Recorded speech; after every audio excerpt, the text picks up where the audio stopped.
Hello and welcome to my YouTube channel EE Classes, and we are preparing for UK PSC examinations like RO, ARO, Lower PCS, Upper PCS and others। और आज हमारी ये तीसरी class है Uttarakhand daily current affairs की। तो हमारी daily class शुरू करने से पहले हम इसका जो पहले की दो क्लासेस हैं उसका एक क्विक रिवीजन कर लेते हैं। फर्स्ट क्लास में हमने जो क्वेश्चन देखे थे उसमें से पहला क्वेश्चन था हाल ही में किस राज्य ने नकल विरोधी कानून प्रस्तावित किया है। तो इसका सही आंसर है उत्तराखंड। उत्तराखंड जो कि 9 नवंबर 2000 को 27वें राज्य के रूप में अस्तित्व में आया था। 1 जनवरी 2007 को उत्तरांचल का नाम बदलकर उत्तराखंड कर दिया गया था। यूके पीएससी के अध्यक्ष हैं राकेश कुमार। उत्तराखंड के मुख्य कैबिनेट सचिव हैं सुखबीर सिंह संधू। दूसरा क्वेश्चन है हाल ही में उत्तराखंड के एक ज़िले में जहां ज़मीन धंसने की घटना हुई है जिससे लोग विस्थापित हो रहे हैं वो है चमोली, क्योंकि चमोली की में जगह है जोशीमठ जहाँ पे जमीन धंसने की घटना हो रही है। चमोली के बारे में थोड़ा जानना चाहे, ऋग्वेद के अनुसार चमोली के माना गांव में सप्तऋषियों ने अपनी जान बचाई थी और वहीं से फिर सृष्टि की शुरुआत हुई थी। माना में व्यास गुफा है जहाँ वेदव्यास जी ने महाभारत की रचना की थी। चमोली का पुराना नाम लालसांगा था। जोशीमठ में कत्यूरी राजाओं की प्रारंभिक राजधानी थी। पवार वंश के शासक कनकपाल ने चमोली के चांदपुरगढ़ के शासक भानु प्रताप की पुत्री से विवाह किया और चांदपुरगढ़ में परमान वंश की स्थापना की। निम्नलिखित में कौन सा IMD यानी इंडियन मेट्रोलॉजिकल डिपार्टमेंट द्वारा बारिश या बर्फबारी के लिए जारी किया गया अलर्ट नहीं है। तो हमने देखा था कि पिंक नाम का कोई भी अलर्ट नहीं होता, नहीं गुलाबी अलर्ट या पिंक अलर्ट नहीं होता है और बाकी 4 अलर्ट और होते हैं। और सर्दियों के सीजन में उत्तर भारत में जो बारिश होती है वो पश्चिमी विक्षोभ के कारण होती है। नेपाल और भारत के बीच चलने वाली बस सेवा कौन सी है? मैत्री है, जो 2018 में स्टार्ट हुई थी महेंद्रगढ़, दिल्ली और देहरादून वाले रूट पे। बाद में वो बीच में बंद हो गई थी कोरोना के चलते और भी कुछ कारण थे, और 2021 में वो फिर से शुरू हो गई थी और वाराणसी भी उसमें जुड़ गया है। किस राज्य में मुख्य निर्वाचन अधिकारी ने 2012 से 2022 तक मतदाताओं की संख्या में 30% की असामान्य वृद्धि की जांच के आदेश दिए? तो इसका आंसर है उत्तराखंड। पिछले 10 सालों में वहाँ 30% से असामान्य वृद्धि हुई है। हमारे 25वें मुख्य चुनाव आयुक्त यानी वर्तमान में जो मुख्य चुनाव आयुक्त हैं वो है राजीव कुमार। और चुनाव आयुक्त को किसके द्वारा नियुक्त किया जाता है? राष्ट्रपति के द्वारा। भारत में चुनाव आयोग की शक्ति अनुच्छेद 324 से ली गई है। भारत के पहले मुख्य चुनाव आयुक्त थे शिवकुमार सेन। दूसरी क्लास का भी क्विक रिवीजन कर लेते हैं। निम्नलिखित में से किसे वीरता पुरस्कार से सम्मानित किया जाएगा? मेजर प्रशांत भट्ट, जो कि बागेश्वर में कौसानी के रहने वाले हैं। और इसमें था कि इनको राज्य सरकार और केंद्र सरकार दोनों से पुरस्कार मिलेगा। राज्य सरकार से और केंद्र सरकार से दोनों से ही लगभग 15 लाख की एकमुश्त राशि व हर वर्ष 50,000 रुपये की राशि लगभग इतनी ही मिलती है। और जो सेना मेडल है ये सेना के किसी भी रैंक के अधिकारी को मिल सकता है, अधिकारी हो या किसी भी रैंक के सदस्य को मिल सकता है। 24वें गणतंत्र दिवस पर उत्तराखंड राज्य की कौन सी झांकी दिखाई गई थी? तो हमने पढ़ा था मानसखंड। मानसखंड में जिसमें उसके अग्रभाग में जिम कॉर्बेट पार्क में विचरण करते हुए बारहसिंगा, घुरल और हिरन दिखाए गए थे। और जबकि उसके पिछले भाग में जागेश्वर धाम दिखाया गया था। जागेश्वर धाम के साथ साथ उसमें छोलिया नृत्य करता हुआ दल और योग करता हुआ दल भी दिखाया गया था, जिसमें उत्तराखंड की लोक कला को दर्शाती ऐपण भी दिखाए गए थे। 74वें गणतंत्र दिवस पर गुरुकुल रुड़की के किस आचार्य को पद्मश्री से सम्मानित किया था? वो थी डॉक्टर सुकामा। डॉक्टर सुकामा जो कि विश्वारा कन्या गुरुकुल रुड़की में आचार्य के पद पर हैं। उन्होंने महिला सशक्तिकरण की दिशा में बहुत कार्य किए हैं। और पद्म पुरस्कारों की अगर हम बात करें तो इस साल जो है कुल 106 लोगों को पद्म पुरस्कारों का ऐलान किया गया है, जिसमें से 6 लोगों को पद्म विभूषण, 9 लोगों को पद्म भूषण और 91 लोगों को पद्मश्री का पुरस्कार दिया गया है। तो जो पद्म विभूषण है बहुत इंपॉर्टेंट होते हैं, आप याद कर लीजिए। बालकृष्ण दोषी, मुलायम सिंह यादव, जाकिर हुसैन, SM कृष्णा, दिलीप महालनाबीस और श्रीनिवास वर्धन, इन 6 लोगों को पद्म विभूषण दिया गया था। और पद्म भूषण जो थे 9 लोगों को दिए थे। तो पद्म भूषण के लिए हमने एक फॉर्मूला बनाया था कि बिड़ला भैया ने दीपक जलाकर जय राम कहा, स्वामी जी ने मूर्ति के आगे कपूर और कमल चढ़ाकर कहा कल्याण हो। तो ठीक है, मंगल यानी कुमार मंगलम बिड़ला, SL भैरप्पा, दीपक धर, वाणी Jairam, Swami Chinna Jeeyar, Suman Kalyanpur, Kapil Kapoor, Sudha Murthy, Kamlesh D Patel. Narco test में किस दवा का प्रयोग किया जाता है, तो हमने देखा था उसमें सोडियम पेंटोथॉल का प्रयोग किया जाता है। और जो चर्चित अंकिता भंडारी हत्याकांड था उसके जो मुख्य आरोपी पुलकित आर्य था उसको हाईकोर्ट ने, नैनीताल हाईकोर्ट ने उसके नार्को टेस्ट और पॉलीग्राफ टेस्ट लगाने पर रोक करा दी, तो इसलिए हमने टेस्ट ये चीज़ देखा था। आज की क्लास की शुरुआत करते हैं। आज की क्लास का हमारा सबसे पहला क्वेश्चन है कि भारत के संविधान का अनुच्छेद 301 किससे संबंधित है, तो इसका आंसर हो जाएगा संपत्ति के अधिकार से। तो ये क्वेश्चन हमारा क्यों आया था, क्योंकि आज की न्यूज़ थी उसमें आया था कि देहरादून के जोगीवाला में अतिक्रमण हटाओ अभियान चलाया गया है और वहाँ के देहरादून के रायपुर में भी रोड चौड़ीकरण संबंधी एक न्यूज़ आई थी जिसमें 42 दुकानें ध्वस्त करने के लिए नोटिस जारी किया गया था। तो हम देखते हैं कि भारतीय संविधान का अनुच्छेद 300 ए संपत्ति के अधिकार से संबंधित है। इससे कुछ इंपॉर्टेंट क्वेश्चंस और उठ सकते हैं जीके के। यह कि संपत्ति के अधिकार को 44वें संविधान संशोधन अधिनियम 1978 द्वारा मौलिक अधिकारों की सूची से हटा दिया गया था।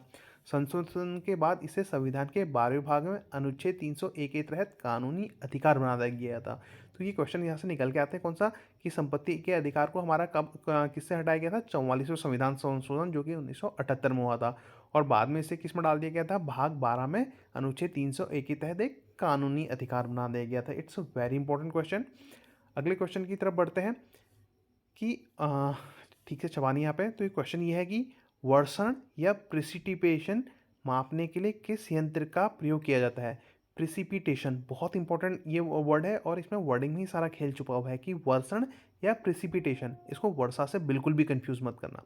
ये वर्षण है या प्रिसिपिटेशन है को मापने के लिए किस यंत्र का प्रयोग किया जाता है, तो वो वर्षा मापी या फिर हिम गेज, यानी रेन गेज या हिम गेज दोनों का ही प्रयोग किया जाता है प्रिसिपिटेशन को मेजर करने में। यानी हमारी जो ओलावृष्टि होती है, बर्फ़ का गिरना होता है, बारिश का भी गिरना होता है, हम तीनों को प्रिसिपिटेशन होना बोलते हैं। ठीक है, ये क्वेश्चन हमारा क्यों आया, क्योंकि आईएमडी वेदर डिपार्टमेंट ने आज की तरफ से एक न्यूज़ आई थी कि दिसंबर के बाद जनवरी में भी बारिश की बेरुखी। हाँ तो ठीक है, यानी अभी उत्तराखंड में इस बार पहाड़ों में भी बारिश बहुत कम हो रही है। ठीक है, तो वर्षा मापने के लिए उपकरणों में रेन गेज और स्नो गेज शामिल हैं। और तीन प्रमुख प्रकार के जो वर्षा मापी होते हैं वो होता है मानक गेज, बकेट गेज और वेइंग गेज। इंपॉर्टेंट है, आप इसको याद रख लीजिए। ये क्वेश्चंस मैं आपको एडेड इसलिए दिखाता हूँ कि जैसे कभी आप मेंस एग्जामिनेशन देते हैं, कोई भी अगर आप प्री एग्जामिनेशन दे रहे हैं तो आप साथ में उसके बाद मेंस देंगे, और उसके बाद आप अगर सिर्फ प्री के तरीके से पढ़ रहे हैं, मेंस के तरीके से नहीं पढ़ रहे हैं, तो फिर बाद में आपको परेशानी हो सकती है। इसलिए आप अपना करंट अफेयर्स जो भी याद कीजिए, करंट अफेयर्स किसी भी एग्जामिनेशन के लिए सबसे बहुत महत्वपूर्ण हिस्सा है। और करंट अफेयर की जो है डिटेल्स में अगर आप पहले से इसको करते हैं तो आप इसको मेंस में बहुत अच्छा लिख सकते हैं, और प्री के लिए भी आपको एक बहुत डीप नॉलेज होती है। इनकेस प्री में अगर पेपर टफ आता है और आपकी अगर डीप नॉलेज है, अच्छी नॉलेज है, तो आप बहुत अच्छा करके आ सकते हैं और आपके सिलेक्ट होने के चांसेस बढ़ जाते हैं। अगले क्वेश्चन की तरफ बढ़ते हैं। अगला क्वेश्चन है 2011 की जनगणना के अनुसार उत्तराखंड में बच्चों का लिंगानुपात कितना है। ये क्वेश्चन को नोट कर लीजिए, मार्क कर लीजिए, बहुत इंपॉर्टेंट क्वेश्चन है, एग्जाम में आने के पूरे पूरे चांसेस हैं। तो जो 2011 की जनगणना थी, क्वेश्चन को ध्यान से सुनिएगा। 2011 की जनगणना के अनुसार उत्तराखंड में बच्चों का लिंगानुपात है 890, 2011 की जनगणना के अनुसार। और अगर हम 2020 में नीति आयोग के डेटा के हिसाब से देखें तो जो नीति आयोग ने डेटा दिए थे उसमें उत्तराखंड में बच्चों का लिंगानुपात घट के 840 हो गया है, और यह देश का सबसे खराब लिंगानुपात वाला राज्य बन गया है। मतलब देश के सबसे खराब लिंगानुपात बच्चों का सबसे खराब लिंगानुपात वाला राज्य बन गया है उत्तराखंड, जो कि हरियाणा से भी अभी पीछे हो गया है। ये नीति आयोग के डेटा के अनुसार है। अगर पूछा जाता है नीति आयोग के डेटा के अनुसार तो ये है। अगर आप 2011 के हिसाब से देखें तो की जनगणना के हिसाब से देखें तो बच्चों का लिंगानुपात 890 है। अगला क्वेश्चन है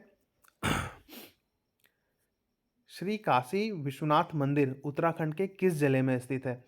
ये न्यूज़ इसलिए है क्योंकि अभी ये न्यूज़ आई थी कि मुलायम सिंह यादव की छोटी बहू अपर्णा यादव उत्तराखंड पहुंची हैं। तो उत्तराखंड में वो कहाँ गई थी, उत्तरकाशी जिले में गई थी, और उत्तरकाशी जिले में उन्होंने श्री काशी विश्वनाथ मंदिर के दर्शन किए। तो ये एक इंपॉर्टेंट क्वेश्चन हो सकता है। ये हमारा जिला दर्शन में भी हम इसको कवर करेंगे। मीन्स जिला दर्शन में अभी उत्तरकाशी के बारे में आपको बताऊंगा, थोड़ी डिटेल्स में दूंगा आपको उत्तरकाशी के बारे में। तो ठीक है, श्री काशी विश्वनाथ मंदिर उत्तराखंड के किस जिले में है। तो उत्तरकाशी के बारे में हम थोड़ा सा जान लेते हैं अभी। उत्तरकाशी जनपद क्या है। उत्तरकाशी जनपद वरुणावत पर्वत की गोद में बसा हुआ एक सुंदर नगर है। उत्तरकाशी का प्राचीन नाम बड़ाहाट या सौम्यकाशी है। अस्सी गंगा व वरुणा नदी के बीच बसे होने के कारण उत्तरकाशी को सौम्यकाशी भी कहा जाता है। एग्जाम में क्वेश्चन आ सकता है कि सौम्यकाशी आज की डेट में अभी किसे कहा जाता है, तो उसे हम उत्तरकाशी को सौम्यकाशी भी कहते हैं या बड़ाहाट भी कहते हैं। बड़ाहाट क्यों कहते हैं? क्योंकि प्राचीन गांव में यहाँ पर 12 गांव हुआ करते थे, वो यहाँ पर मंडी लगती थी, इस कारण इसका नाम बड़ाहाट भी पड़ा। टेंशन मत लीजिए, आपको ये ऐसे एक बार में याद नहीं होते, इनका मैं रिपीटिशन बार बार होते जाएगा। जैसे ही उत्तरकाशी से रिलेटेड कोई न्यूज़ आएगी, मैं फिर आपको उत्तरकाशी का रिवीजन कराते रहूँगा। और ऐसा नहीं कि मैं पूरे उत्तरकाशी का रिवीजन एक बार में करा दूंगा आपको, या पूरा उत्तरकाशी एक बार में पढ़ा दूंगा। मैं इसके छोटे छोटे पार्ट लूँगा, वो आपको उस हिसाब से मल्टीपल रिविजन होंगे, और मल्टीपल रिविजन होने में सारी चीज़ें आपको रट जाएंगी। तो मैं जैसे आपको पढ़ा रहा हूँ, बस आप ध्यान से सुनिए, इनको रिवाइज करने की कोई ज़रूरत नहीं है, या अलग से आपको उत्तराखंड की परीक्षा वाणी या अजय रावत या उत्तराखंड का समग्र राजनीतिक इतिहास से कुछ भी पढ़ने की ज़रूरत नहीं है। मैं जितना पढ़ा रहा हूँ आप उस पर ध्यान दीजिए, एक दिन में 15 मिनट दीजिए और सारा का सारा उत्तराखंड आपका पूरा हो जाएगा 4 से 5 महीने के अंदर में। इतना आप ट्रस्ट कीजिए मेरे ऊपर, ठीक है। तो उत्तरकाशी जनपद की स्थापना कब हुई थी? 24 फरवरी 1960 को हुई थी। इसे टिहरी जनपद से पृथक करके बनाया गया था। अगला क्वेश्चन की तरफ बढ़ते हैं। क्वेश्चन नंबर 6, विश्व प्रसिद्ध नीम करौली महाराज का कैंची धाम मंदिर किस जिले में स्थित है? ये बहुत इंपॉर्टेंट क्वेश्चन हो सकता है आगामी एग्जाम्स के लिए, क्योंकि अभी अभी यहाँ पे हमारे इंडिया के एक क्रिकेटर विराट कोहली और अनुष्का शर्मा ने यहाँ पे गए थे और दर्शन किए थे, तो उसके बाद ही काफ़ी ज़्यादा चर्चा में आया था। उससे पहले फेसबुक के संस्थापक मार्क जुगरबर्ग और एप्पल के संस्थापक स्टीव जॉब्स ने भी यहाँ पे भ्रमण किया था और इस मंदिर में आए थे, तो उसके कारण भी ये काफ़ी चर्चा बना था। और यहाँ पे हर साल एक मेला भी लगता है, तो उसके कारण भी यहाँ पे कम भक्तों का मेला लगा रहता है। काफ़ी ज़्यादा तादाद में भक्त यहाँ पे हर साल आते हैं, तो काफ़ी प्रसिद्ध मंदिर है। केवल इंडिया में ही नहीं, विश्व भर में काफ़ी प्रसिद्ध मंदिर है। तो मे बी इसका एक क्वेश्चन आ सकता है। वैसे आप सभी लोग इसके बारे में जानते होंगे कि विश्व प्रसिद्ध नीम करौली महाराज का कैंचीधाम मंदिर किस जिले में है? नैनीताल जिले में है। कैंचीधाम मंदिर उत्तराखंड के नैनीताल जिले में भवाली नामक स्थान के पास स्थित है। यह स्थान सन 1942 ईस्वी में अस्तित्व में आया था, जब कांची गांव के श्री पूर्णानंद के साथ महाराज नीम करौली जी ने यहाँ सोमबरी महाराज और साधु प्रेमी बाबा को समर्पित एक आश्रम बनाने का प्रस्ताव रखा था। प्राचीन समय में सोमबरी महाराज और साधु प्रेमी बाबा इसी स्थान पर यज्ञ किया करते थे। अब हम आज के अपने अगले और अंतिम क्वेश्चन की तरफ बढ़ते हैं। आम बजट में वित्त मंत्री निर्मला सीतारमण ने उत्तराखंड के किस जिले के सीमावर्ती क्षेत्र में पर्यटन को बढ़ावा देने के लिए बजट में प्रावधान किया था? तो इसका आंसर हो जाएगा पिथौरागढ़। अब पिथौरागढ़ क्या है? वहाँ से हमारी उसके पास से नेपाल की सीमा भी लगती है, यानी हमारा सीमांत गाँव है। और नेपाल जो है हमारे लिए स्ट्रेटेजिकली बहुत ही इंपॉर्टेंट कंट्री है, क्योंकि अगर हमारे पास नेपाल के साथ हमारे रिलेशन अच्छे होते हैं तो वहाँ से चाइना को भी इजीली टैकल कर सकते हैं। तो नेपाल हमारे लिए स्ट्रेटेजिकली बहुत इंपॉर्टेंट हो जाता है। तो इस बार यानी गवर्नमेंट की स्ट्रेटेजी ऐसी है कि हमारे जितने भी सीमांत यानी सीमा से लगे हुए जो गांव हैं वहाँ पे हम पर्यटन को बढ़ाएं, ताकि वहाँ पे हम अपना इंफ्रास्ट्रक्चर का डेवलपमेंट कर सकें। तो अभी हम थोड़ा सा पिथौरागढ़ के बारे में जानते हैं। पिथौरागढ़ का प्राचीन नाम सौर घाटी था। इंपॉर्टेंट है, पिथौरागढ़ का प्राचीन नाम सौर घाटी था। एटकिंसन के अनुसार पिथौरागढ़ की स्थापना चंद राजाओं के सामंत पीनू गोसाई जी ने, पृथ्वी गोसाई भी कहा जाता है, ने की। वो यहाँ एक किले का निर्माण किया। पिथौरागढ़ में गोरखाओं का बनाया हुआ सिमलगढ़ का किला है। बहुत इंपॉर्टेंट है, क्वेश्चन में एग्जाम में पूछा जा सकता है। सिमलगढ़ का किला कहाँ है? पिथौरागढ़ में है। और सिमलगढ़ के किले को अंग्रेजों ने लंदन फोर्ट का नाम दिया था। 24 फरवरी 1960 को अल्मोड़ा से अलग होकर पिथौरागढ़ को जनपद बनाया गया था। ये जो 24 फरवरी 1960 वाली डेट है ना, काफ़ी इंपॉर्टेंट है। आपको बहुत जगह पे दिखाई देगी कि इसका निर्माण कब होता है या ये जिला कब बना था, कब अस्तित्व में आया था, तो याद कर लिए। अभी हमने जैसे उत्तरकाशी के बारे में थोड़ा देखा था, अभी हमने थोड़ा सा पिथौरागढ़ के बारे में देखा है। इस तरीके से इनके मैं मल्टीपल रिविजन्स कराऊंगा। मल्टीपल टाइम्स रिविजन के बाद ये आपको एकदम बिल्कुल अच्छी तरीके से बाय हार्ट हो जाएंगे, रटा जाएंगे, और आपको एग्जाम में उतनी टेंशन नहीं होगी इन क्वेश्चंस को टैकल करने में। तो जो उत्तराखंड वाला पोर्शन है उसको हम 100% स्कोर करने की कोशिश करेंगे। आज की क्लास यहीं पे ख़त्म करते हैं, तब तक के लिए नमस्कार।